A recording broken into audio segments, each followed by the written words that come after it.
అందమైన అమ్మాయి బాలభాగం మీద సింధూరపు రంగు బొట్టు స్టిక్కర్లా మెరిసిపోతున్నాడు తూర్పు దిక్కున భానుడు. సగం పండిన యాపిల్లా ఆకాశంలో వేలాడుతున్నాడు సూర్యుడు. రేడియోలో ప్రముఖ గాయని సుభద్ర పాడిన పాటలు వస్తున్నాయి. బ్యాంకు మేనేజర్ సాగర్ పేపర్ చూస్తున్నాడు.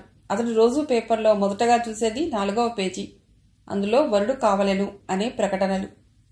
ఇంతకుముందు పేపర్లో పత్రికల్లో వధువు కావలెను, వరుడు కావలెను అనే ప్రకటనలు చాలా వచ్చేవి. అది కాకుండా పెళ్లిళ్ల పేరయ్యలు, మ్యారేజెస్ బ్యూరోస్, ఇతరత్రా వ్యక్తులు. ఇప్పుడెక్కడా వధువు కావలెను అనే ప్రకటనలు కనిపించటం లేదు. మా అమ్మాయికి పెళ్లి కావటం లేదని ఏ తండ్రి బాధపడటం లేదు. ఇంతకు ముందులా పెళ్లి చూపులు లేవు. ఆడపిల్ల సిగ్గుతో తలదించుకుని కూర్చోవటం లేదు. తనకు కావలసిన జీవిత భాగస్వామిని తనే ఎంచుకుంటుంది. వంకాయల గంపలో మంచివి లేతవి ఎంచుకున్నట్లు. ముక్కు మీదికి జారుతున్న కళ్లద్దాలు సరిచేసుకుని బాక్స్ను కట్టి వేసిన ప్రకటనలో చదువుతున్నాడు. ఆ ప్రకటనల్లో ఎక్కడా వధువు వివరాలు ఉండవు. కానీ ఫలానా అర్హత కలిగిన వరుడు మాత్రమే కావాలని ఉంటుంది. ఎంత విడ్డూరం! ఓడలు బళ్ళు, బళ్ళు ఓడలుగా మారటం అంటే ఇదేనేమో. సాగర్ దృష్టి ఒక ప్రకటన మీద పడింది. ఇలాగే చాలా వాటికి తన అర్హతలు, ఫోటో పంపించాడు. కానీ దేనికి అట్నుంచి జవాబు రాలేదు. ఉద్యోగానికి అప్లై చేసిన నిరుద్యోగిగా అప్లికేషన్లు పంపించేవాడు. చిత్రం ఏమిటంటే నిరుద్యోగికి అయితే అప్లికేషన్ అందినట్లుగా ఎక్నాలెడ్జ్మెంట్ వస్తుంది. కానీ సాగర్కి అది లేదు. ఆ ప్రకటనలో ఈ అర్హత గల వరుడు ఎవరైనా డైరెక్ట్గా ఇంటర్వ్యూకి హాజరు కావచ్చు అని ఉంది. మిగతా వాటిలా అప్లికేషన్ పెట్టమని, ఫోటో పంపించమని లేదు. ఒకప్పుడు ఆడపిల్లల తల్లిదండ్రుల గుండెల్లో రైళ్లు, విమానాలు పరిగెత్తేవి. ఇప్పుడు యువకుల గుండెల్లో పరిగెడుతున్నాయి. ఉద్యోగం మాట ఎలా ఉన్నా పెళ్లి కాదేమోనన్న భయం పట్టుకుంది. గుమ్మం దగ్గర అలికిడైతే తలెత్తి చూశాడు సాగర్. ఎదురుగా తన మేనమామ కూతురు రాధ. రా రా, దారి తప్పొచ్చావా? మీ ఆయన పిల్లలేరి? బావున్నావా? సాగర్ నవ్వుతూ ఆహ్వానించాడు. అమ్మయ్యా, అంతా బాగానే ఉన్నారు. ఇంతకీ నువ్వెలా ఉన్నావు? మావయ్యకి ఎలా ఉంది? అడిగింది రాధ. అంతా బాగున్నావు. నీ పిల్లలు ఏం చదువుతున్నారు? అసలు రావటమే మానేశావు. పెద్దాడు 7 చదువుతున్నాడు, రెండోది 5 చదువుతోంది. ఇద్దరేగా, ఏదో కాలం గడిచిపోతోంది. అది సరే బావా, నువ్వెలా ఉన్నావంటే చెప్పవేం? చూస్తున్నావుగా, నవ్వుతూ అన్నాడు. రాధ సాగర్ను పరీక్షగా చూసింది. జుట్టు అక్కడక్కడా తెల్లబడింది, ముఖ్యంగా చెంపల దగ్గర. తరచూ నుదుటి మీదికి పడే జుట్టును వెనక్కి సర్దుకునేవాడు. కానీ ఇప్పుడు ఆ అవసరం లేకుండా పోయింది. ఎంతో ప్రకాశవంతంగా, నిర్మలంగా ఉండే అతడి చూపులో తీక్షణత తగ్గింది. కోటేరు లాంటి ముక్కు కాస్త బండబారింది. దాని మీదకి జోడొచ్చింది. అతడి నవ్వు చాలా బాగుండేది. కానీ వయస్సు తెస్తున్న మార్పులు అతడిలో బాగా కనిపిస్తున్నాయి. బావా, నువ్వు కోపం తెచ్చుకోనంటే నీకో విషయం చెప్పాలి అంది రాధ. నీ బావకి ఇక కోపం ఎక్కడిది చెప్పు అన్నాడు నవ్వుతూ. రాధ కాసేపు ఆగి, సుభద్ర నీకు తెలుసుగా అడిగింది. సుభద్ర గురించి అలా అడిగేసరికి సాగర్ ఒక్కసారిగా తుళ్ళిపడ్డాడు. తెలుసు ముక్తసరిగా అన్నాడు. మొన్న హైదరాబాద్ వెళ్ళినప్పుడు కనిపించింది. ఆమెతో నాకు పెద్దగా పరిచయం లేదు. నా పెళ్లిలో పరిచయం అవ్వటమే. ఆమె చాలా మారిపోయింది. వాళ్ళ అమ్మగారు చనిపోయారట. బలవంతంగా ఇంటికి తీసుకెళ్ళింది. ఆ తర్వాత నీ గురించి చెప్పింది. వైజాగ్లో మీ ఇద్దరూ తిరగటం, తర్వాత హైదరాబాద్లో నువ్వు ఆమె ఇంట్లో ఉండటం మొత్తం అంతా చెప్పింది. రాధ అసలు అని సాగర్ ఏదో చెప్పబోయాడు. కానీ రాధ వినలేదు. తను తొందరపడినట్టు, ఆవేశంతో నిన్ను అవమానించానని చెప్పి చాలా బాధపడింది. కానీ బావా, ఆమె ఇప్పటికీ నిన్ను ప్రేమిస్తోంది అని రాధ ముఖానికి పట్టిన చెమటను పమిట చెంగుతో తుడుచుకుంది. బావా, నీ గురించి నాకు తెలిసినట్లుగా ఇంకెవరికీ తెలియదు. నీకు అటువంటి చంచల స్వభావం లేదని తెలుసు. నీ నెత్తి మీద ఏదో నిగ్రహం కూర్చోబట్టే ఇంతవరకు పెళ్లి పెటాకులు లేకుండా ఉన్నావు. ఇప్పటికైనా మనస్సు మార్చుకో అంది రాధ. సాగర్ భారంగా నిట్టూర్చి అన్నాడు. రాధా, సుభద్ర అంటే నాకు అభిమానమే. తను నన్ను అవమానించిందని ఆమె మీద కోపం లేదు. ఆమె పాటలు వినటం మానేలేదు. కానీ నేను ఇంకోలా ఊహించలేను. అది నా మనసుకు తగదు. బావా, తుఫాన్ వచ్చి వెళ్ళాక చూసుకుంటే మనకు మిగిలేది పొంగిన నదులు, నాశనమైన పంటలు, చచ్చిన శవాలు, నష్టాలు, కష్టాలు. జీవితం కూడా అంతే. పెదవి దాటిన మాట, గడిచిన క్షణం, పోయిన వయస్సు వెనక్కి రావు. జీవితానికి తోడవసరం. రాధ గట్టిగా చెప్పింది. రాధ అలా ఖచ్చితంగా చెప్పేసరికి సాగర్ ఏం మాట్లాడలేక వెర్రి నవ్వు ఒకటి నవ్వి ఊరుకున్నాడు. రాధకు సాగర్ అంటే అభిమానం ఎక్కువ. ఏవేవో పిచ్చి పిచ్చి ఆలోచనలతో జీవితం పాడు చేసుకుంటున్నాడని చాలా బాధపడింది. తన బావ తన కళ్ళెదుటే ఇలా తోడు నీడా లేకుండా మూడుబారిపోతుంటే చూడలేకపోయింది. అందుకే 2 రోజులుండి అతడి మనస్సు మార్చటానికి ప్రయత్నించింది. ఎంత తొందరగా సుభద్రను పెళ్లి చేసుకుంటే అంత మంచిదని మందలించింది. ఒకప్పుడు స్త్రీ అంటే చులకన భావం ఉండేది సాగర్కి. కానీ అది క్రమంగా మారి స్త్రీ శక్తి ఏమిటో తెలుసుకుంటున్నాడు. 10 తలల రావణాసురుడి మరణానికి కారకురాలు సీత. దుర్యోధనుడి దుర్మరణానికి మూలం ద్రౌపది. ఇంద్రుడి పొగరಣಿంచిన వనిత అహల్య. త్రిమూర్తుల ఆట కట్టించిన సతి అనసూయ. వీరందరూ స్త్రీలే, దేవతలుగా పూజింపబడుతున్నారు. Jhansi Lakshmibai, Tarabai, Durgabai, Sarojini Devi, Mother Teresa, Indira Gandhi. వీరెవరో మనకు తెలియదా?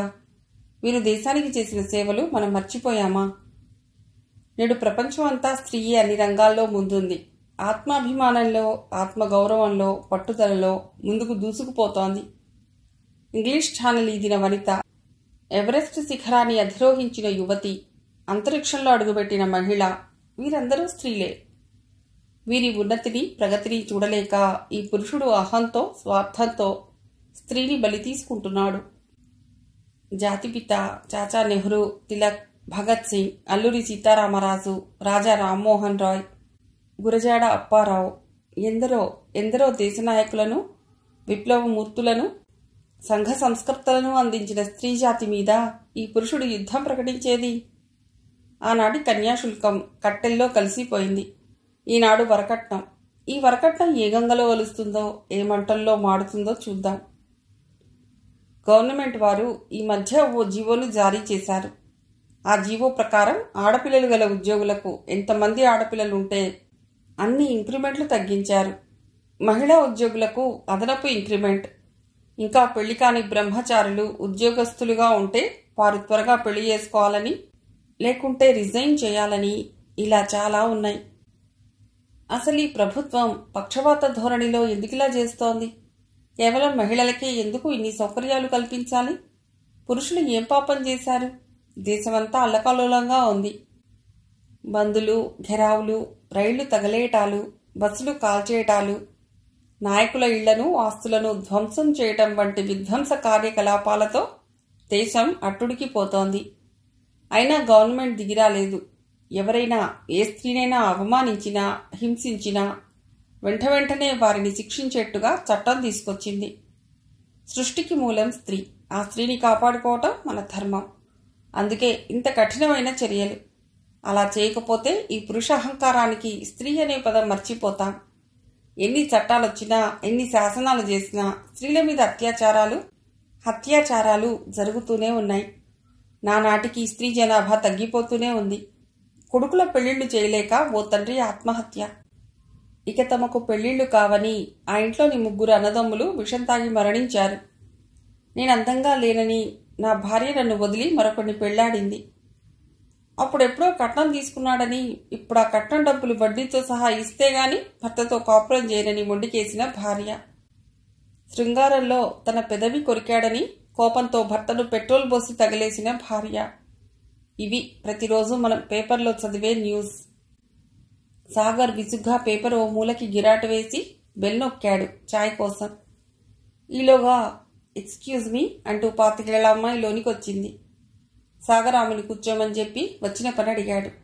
ఆ అమ్మాయికి అర్జెంటుగా డ్రాఫ్ట్ కావాల్సి వచ్చింది. చాలా రష్గా ఉందని మీ దగ్గరికి వచ్చాను అంది. సాగర్ 5 నిమిషాల్లో డ్రాఫ్ట్ తయారు చేయించి ఇచ్చాడు. ఆ అమ్మాయి నవ్వుతూ థ్యాంక్స్ అంకుల్ అంది. అంకులా? సాగర్ ఆశ్చర్యపోయాడు. అవును అంకుల్, ఆంటీ గారు భలే లక్, ఈ వయసులో కూడా అద్దురుస్ అని ఆ అమ్మాయి వెళ్ళిపోయింది. ఆ 25 ఏళ్ల అమ్మాయి నిన్న అంకుల్ అందని బాధపడకు, నీ వయసు నీకు గుర్తు చేసిందని అంతరాత్మ సాగర్ నోటిని మూసేసింది. సమయం 10.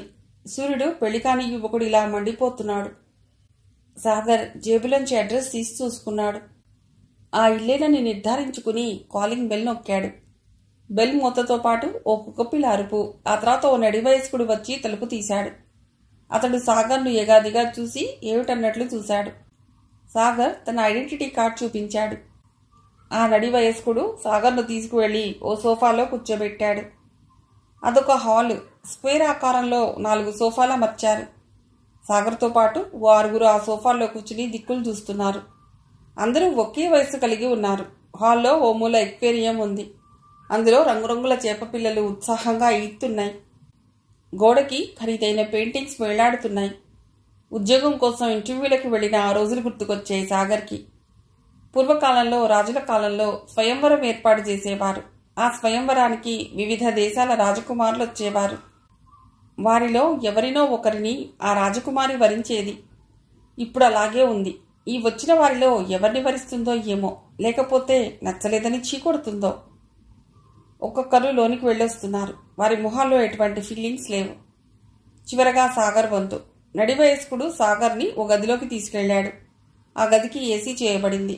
2 కుర్చీలు, ఓ టీపాయ్ తప్ప మరేమీ లేవు. గోడకి రవివర్మ పెయింటింగ్స్ తగిలించున్నాయి. వాటి పక్కనే ఓ ఫోటో ఉంది. ఆ ఫోటో చూసి సాగర్ గుండె లోతుల్లో చిన్న అలజడి. Good morning. నవ్వుతూ ఒక ఆమె వచ్చి సాగర్ను కూర్చోవని చెప్పి తను కూర్చుంది. సాగర్ గుడ్ మార్నింగ్ చెప్పి ఆమెను ఆ సోఫాలోని వ్యక్తిని మార్చి మార్చి చూస్తున్నాడు. అది చూసి ఆమె ఆ ఫోటో నాదే అంది నవ్వుతూ. సాగర్ తలపంగించాడు. ఆమె ఎవరో తన ఊహకు అందింది. తన గురించి చెప్పాడు. ఆమె అంతా వింది. ఈ వయసులో ఇలా ఇంటర్వ్యూలకి రావడం అంటే ఎలా ఫీల్ అవుతున్నారు? ఆమె కుర్చీలో వెనక్కి వాలి అడిగింది. సాగర్ మాట్లాడలేదు. మీకు ఎటువంటి ఫీలింగ్స్ లేవు, ఎందుకంటే ఇక్కడికి వచ్చే ముందు మీ వ్యక్తిత్వం పీకనులిమి వచ్చారు కదూ అంది. సాగర్ మాట్లాడలేదు. అతడు ఆమె గురించి ఆలోచిస్తున్నాడు.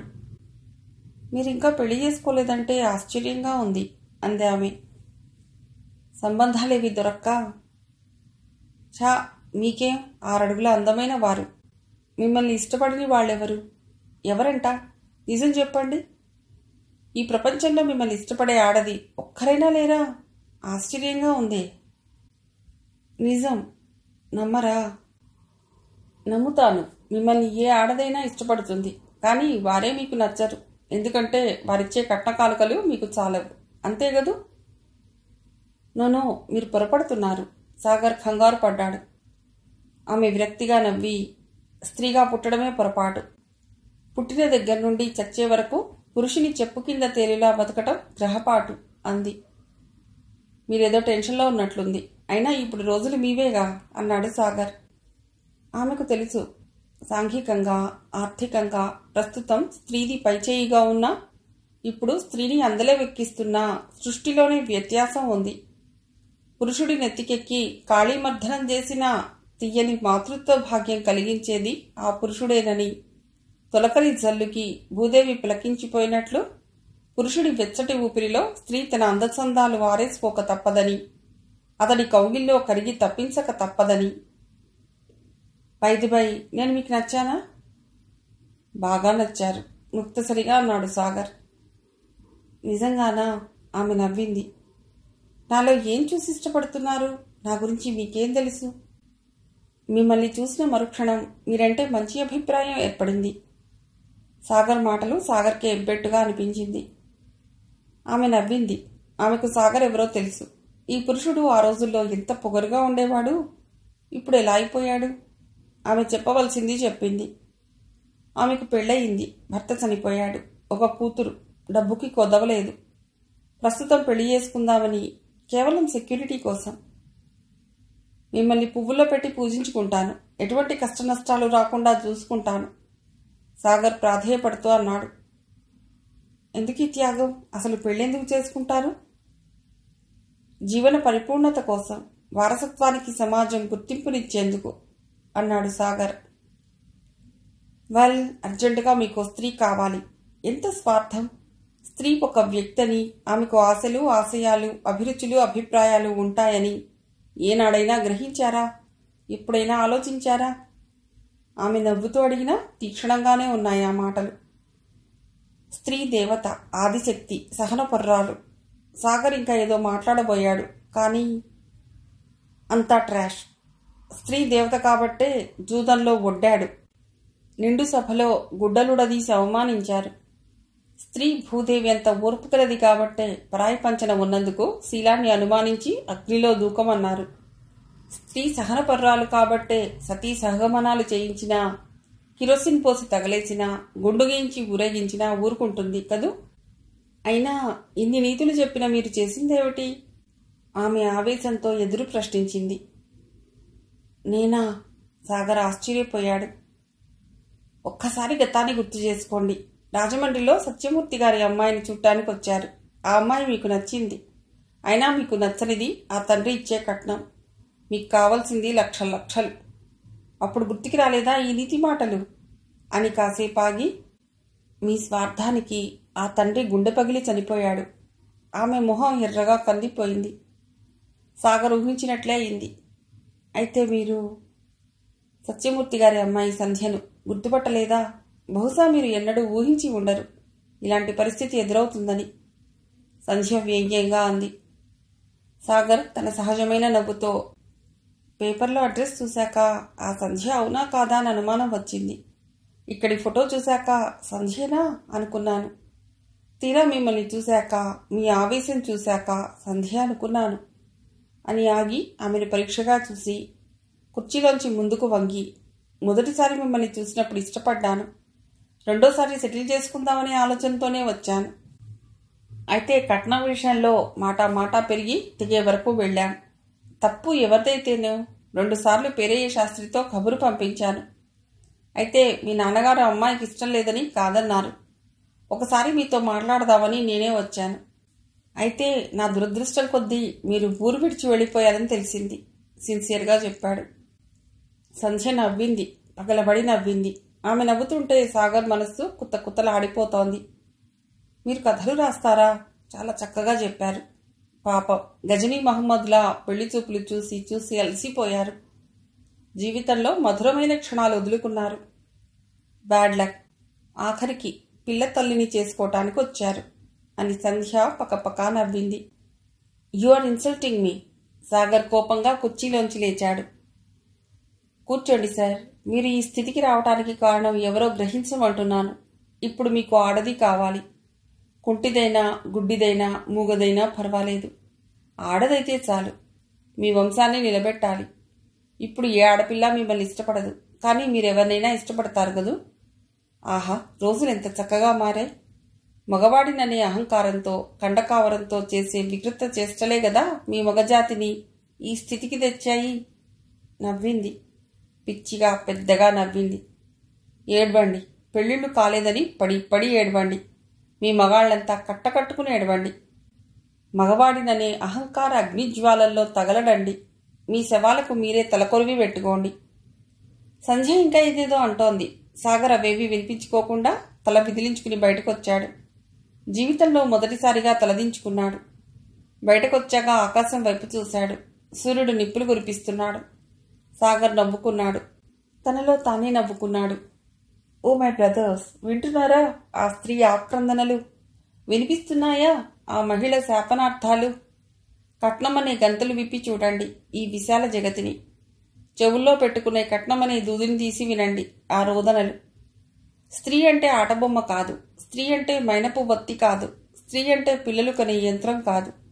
ఆమెకు మనస్సు ఉంది, మమత ఉంది, మమకారము ఉంది. ఆమెకు ఆశలు ఉన్నాయి, ఆశయాలు ఉన్నాయి. ఆమెకు పరిపూర్ణమైన వ్యక్తిత్వం ఉంది.